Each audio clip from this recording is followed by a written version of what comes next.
Welcome, and thank you so much for joining us for another episode of Start the Week with Wisdom. I'm your host, Bridget Burns, CEO of the University Innovation Alliance. And I'm Doug Lederman, editor and co-founder of Inside Higher Ed.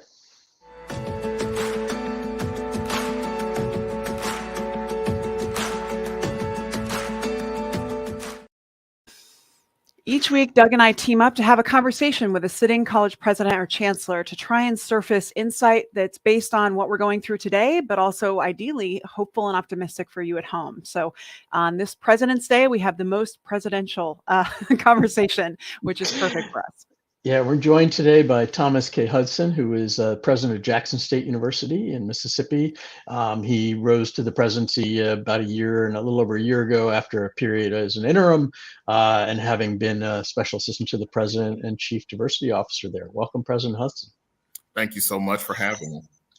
Well, we're delighted to have you here. And this is, again, President's Day, so a chance for us to really learn from you about what your experience has been. I think it's unique in that you worked very closely with the president, sat on the executive cabinet, and have a sense of the presidency from the outside, and then experienced what it was like to do the interim, and then now leading the institution in a new direction. So I think how we help institutions do that pivot super important, especially given the news that we heard last week about the Cal States. And I think creating a space for us to discuss what you've learned and what advice you have for institutions that are trying to transition into the future rather than kind of focus on the past. So thanks for giving us any insight that you have about your experience. Happy to do it. Thank you so much for having me and for offering this platform to not only myself, but also Jackson State University. Well, I think let's just start here in terms of what has surprised you, I think, about stepping in. Like, you sat very close, you were responsible for helping ensure the success of the president. But when you step in, what has surprised you the most about the role that you were not anticipating? You know, it's interesting when you're, as you said, when you're in the administration, you're very familiar with the school, have been affiliated with Jackson State in some form or fashion my entire life. But there are things that you just do not know that you would not know or have no way of knowing until you step into that role, until you step into the presidency. And so really, it's just a matter of really capturing and trying to encompass the entire university, really setting those priorities, making sure you maintain and stick to your core mission, and just making a way and going through that. So it's hard to say exactly what surprises you, except that there are just things that you won't really experience until you're in that seat. Can you? A lot of presidents talk about the sort of 24/7 nature of the job, the sort of the public. The visibility that you have in the public, and again, you presumably as a chief assistant to the president, you probably had some sense of those things. But what can you be a little more specific about sort of which things caught you, if not by surprise, but maybe weren't as evident to you before as since? Well, you talk about the visibility in terms of being the leader of an institution, being the senior person in the room at all times. And those things do take a little getting used to. The power of your words. I often say that, you play with live ammo at this level, right? So really the power of your words, what you say not only matters, but people act on it. And so there's no loose talk. You have to be very careful in what you say. You have to mean what you say. And it's a real big transition along those lines. So again, just the elevation of your profile. I became acting president just before we started the pandemic and just before things shut down. And even during that time, just trying to figure out how do you maintain a profile? How do you stay visible? But also how do you do so in a safe and responsible way? And those are just things that there's really no playbook for. And those are things that no one can really teach you. You just have to learn them. You just have to go through it and just really be a part of it.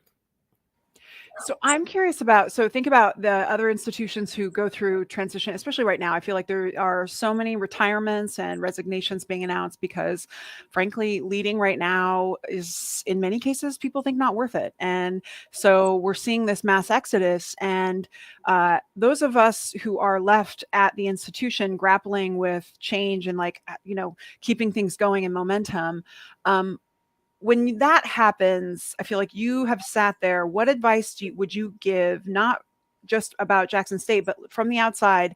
What are like one or two things that you think a leader should focus on in those moments of transition that help ensure that things can move forward? Well, the first thing you have to understand is that there's really no playbook for when you step into the role. All of these jobs are different. Each institution is different. And so, yes, having that insight, having served in administration does help, but there's really not a playbook that can be offered to you to say, do this, do that. I will say that you always want to focus on your core mission, which is academics. In the end, we're about teaching, learning, and research. And you want to focus on that core constituency, which is your students, the very reason that you are there. You do that, you make sure that every decision you make is in the best interest of your students and somehow leads back to your core mission. And then you just put your plan in place. You set priorities. You try to do those things. You get a checklist of what do I need to do? What am I trying to accomplish? Also understand that even as an acting or an interim leader, you're still responsible for the future of the university. You have to act in that role. Probably the best advice I got was from one of our governing participants who said, look, even though you're acting, I expect you to do the job as president. And what that does is free you from not trying to make decisions on an interim or part-time basis, but really making decisions that are in the overall best interest of the university. Can you give us any sense about what kind of change you felt in the interim role versus the permanent role? Did that affect? Did you do anything differently did you feel any differently before and after that moment? And I'm curious. I could see it cutting multiple ways, some of which would be could cut different ways. I'm just curious if you have thoughts on that. I didn't. I can't say I felt too differently because, as I said, I always wanted to act in the best interest of Jackson State University. At no point during my interim time did I put a lot of thought into, okay, the permanent role.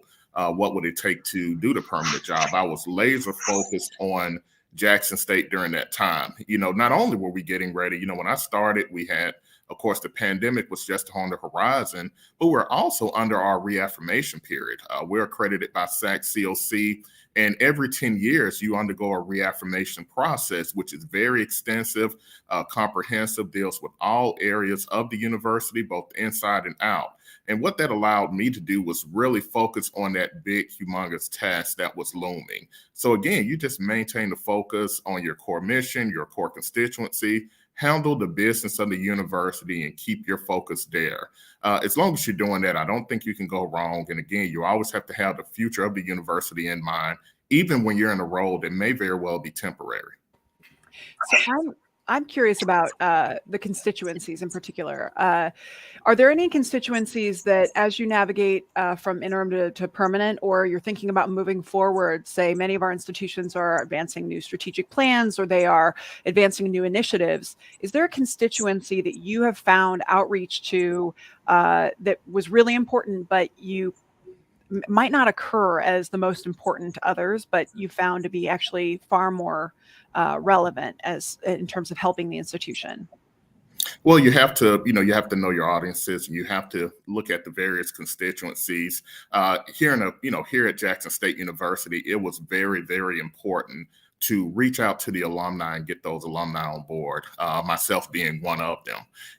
Really having them back your initiatives, back your plans, and just back your administration. The coming together of the JSU alumni was so important, and it's really led us to have some measure of success over the last couple of years. So again, that alumni constituency is very, very important.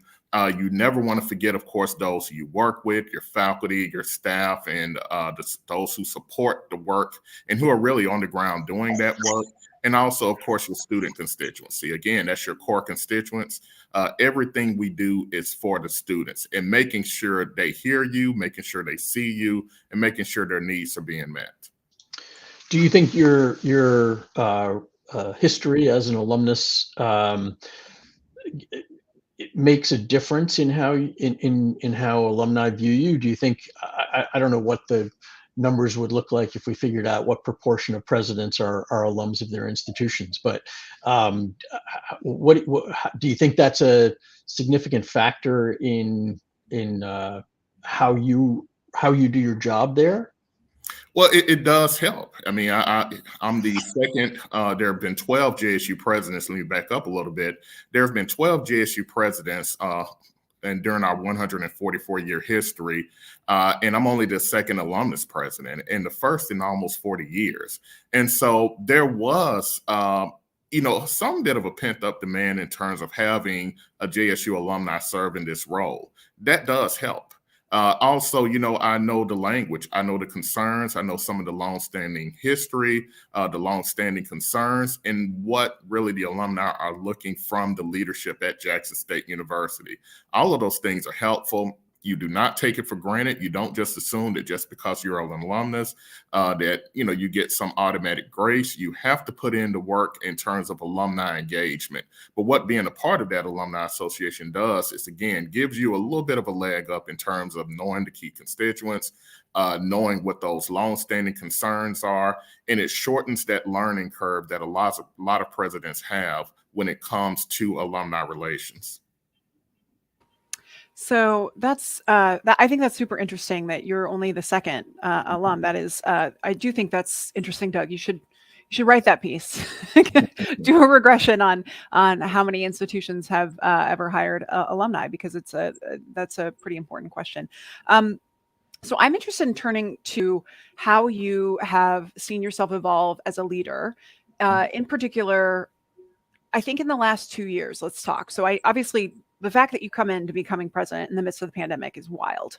Helping to settle everything and settle the ball has been hard for everyone. I'm curious about, if you think about how you used to make decisions, like say 5 years ago versus now, is there anything that has changed because we've been in this rapid fire, constantly firefighting space? And I'm just wondering if that has evolved anything in terms of how you make decisions as a leader. You know what, that's interesting, because one of the things that I talk to my colleagues and members of my administration often is this concept of getting to the solution quicker, right?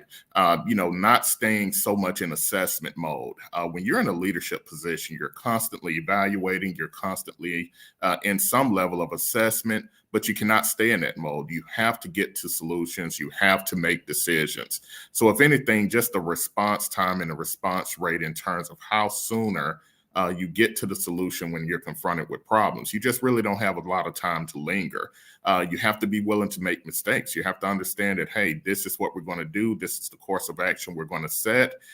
We have to understand that if it doesn't work, you have the flexibility to pull back and rethink. But you have to get to that solution quicker. You do not have time to linger over issues. So that's probably the biggest change that I've seen in terms of my leadership. And also it goes back to what I talked to you earlier about with respect to being that senior person in the room and your words really mattering. And so really having that really matter. And so really having that ability to measure, step back, and understand that if I say something, people are not only going to listen, but they're going to act on it.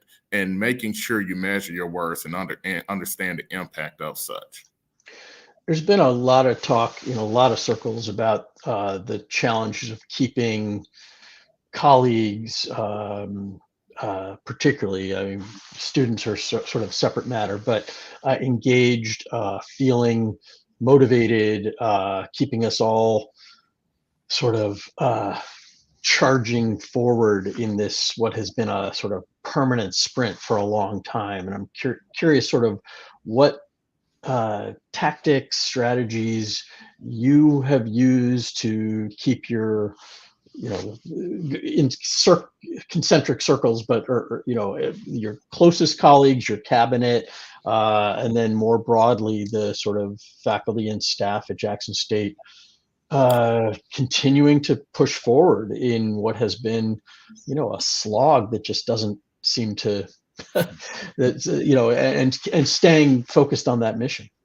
Well, that's very important. And, one of the things, first of all, you have to over communicate. And during the pandemic, you learned different ways to communicate. We all learned, we knew about Zoom, but we all learned to use Zoom effectively in all of these virtual spaces. And you do that to put yourself in front of these various constituents more often than you used to. So you communicate. I meet monthly with my faculty senate, my staff senate.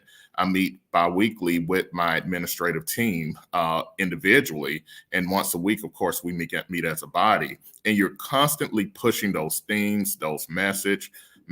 When I started, I had 4 specific priorities of the presidency and really just pushing those things. And as we go forward, we released our strategic plan this past September, hammering home JSU Elevate, what that means and how you see yourself and your unit in that strategic plan and how are you going to operationalize that. And again, that requires constant communication. It requires putting it in front of those various audiences as much as possible and just making sure we're all on the same page. That's super helpful. And I think that's something everyone has to really focus on because it's not just that it's a one-time deal. It's really like the waves of exhaustion are hitting people and it really is not consistent. And it requires leaders kind of doubling back and constantly reassessing. So I'm curious about how you as a leader maintain optimism or confidence regardless of what's going on. So we've been, as I mentioned, taking hard hits in the shoulder kind of daily for the past 2 years. And when your team is looking to you for leadership, they're looking for you to seem, even if you're not, optimistic about the future. And sometimes that's particularly hard. And I just want to know if there's any personal practices that you have adopted that help you show up in that space, kind of regardless. Well, one thing I learned to do is not to vent out loud. You, as a leader, you have to remain positive. You have to keep your eye towards the future. You have to understand that it's not about you, it's about them. And by them, I mean, it's about our students first and foremost. It's about our alumni. It's about our faculty. It's about our staff. It's about those future tigers. I'm here in Los Angeles right now, and we're recruiting more JSU students. They want to hear the positive vision for the university, and that's just as true for those who are already a part of Jackson State University. So you just have to continuously carry that positive message.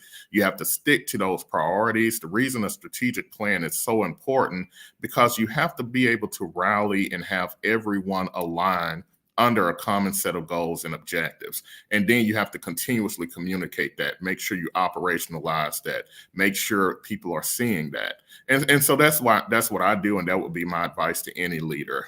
Really just stick to the message, make sure it's a positive message, and then make sure it's a message that everyone can not only buy into, but they can align their operations with. So I want to follow up on that, I think that that's good advice. Yes, you can't vent in front of your team. But how do you process things then? I'm curious if you have anything that's worked for you. Obviously, in our personal relationships, then if you have a partner or spouse, they can sometimes end up having to do a lot of extra work as a free therapist, or they have to, listen to far too much about work. Are there any other practices that help you process, especially if you verbally process and you can't do it at work? Right. And, I'm fortunate to have several presidents, in my network that I can call upon, both current and former. There was a great group of former JSU presidents that I was able to call upon who have done this job before. One of my mentors, Dr. Rod Page, who was former interim president at Jackson State and also former Secretary of Education for the United States.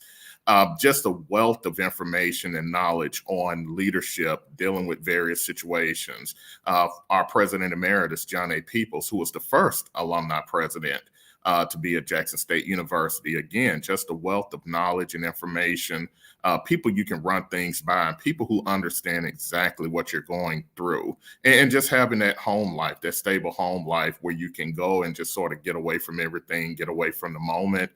You really have to have those things, because you do have to be able to talk through and process what's going on in this very complex field and these very complex universities and institutions that we are in charge of, and we have to, oversee.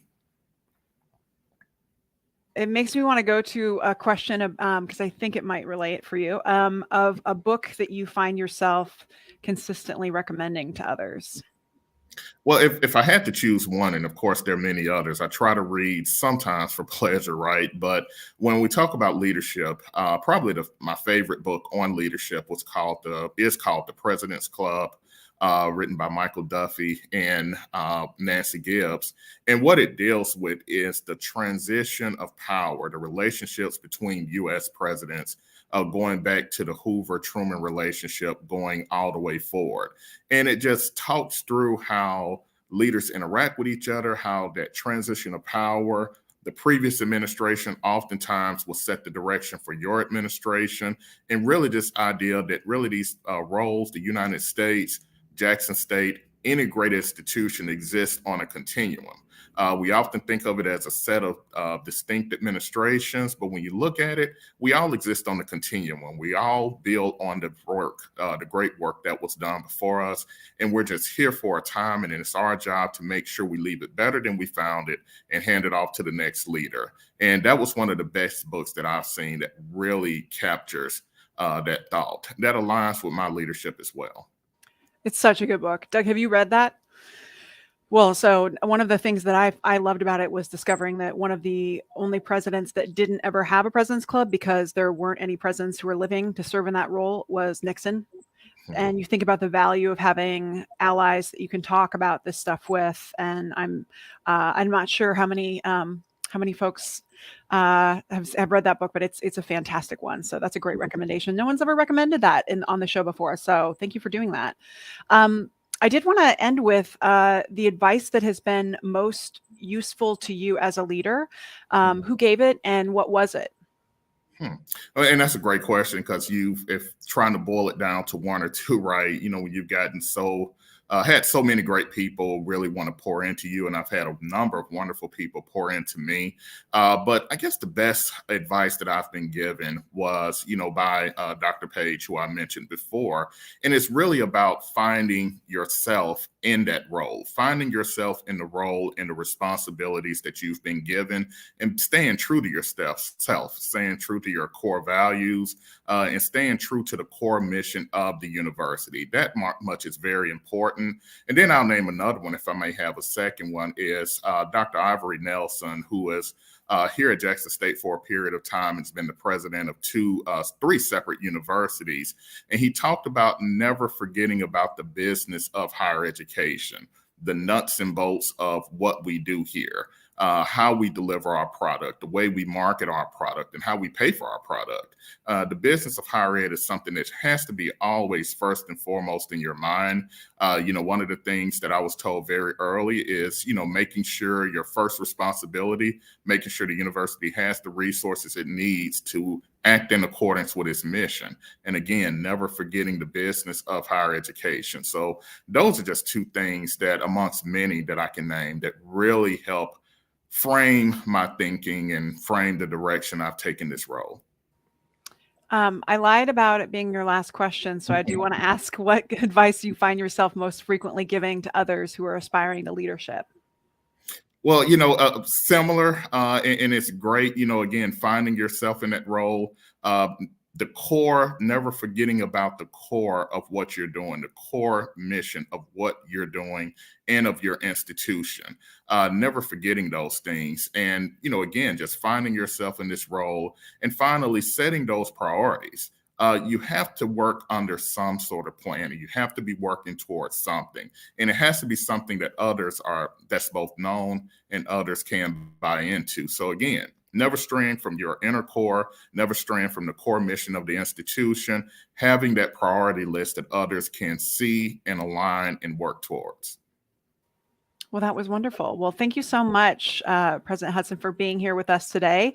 Really appreciate the chance to learn about your perspective and especially your advice for other leaders who are navigating transition to lead their institution into the future. So, Doug, I will see you in like 2.5 weeks at South by Southwest. So folks are interested, we will be having a panel there with President Michael Sorrell.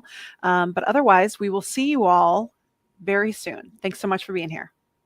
Thank you.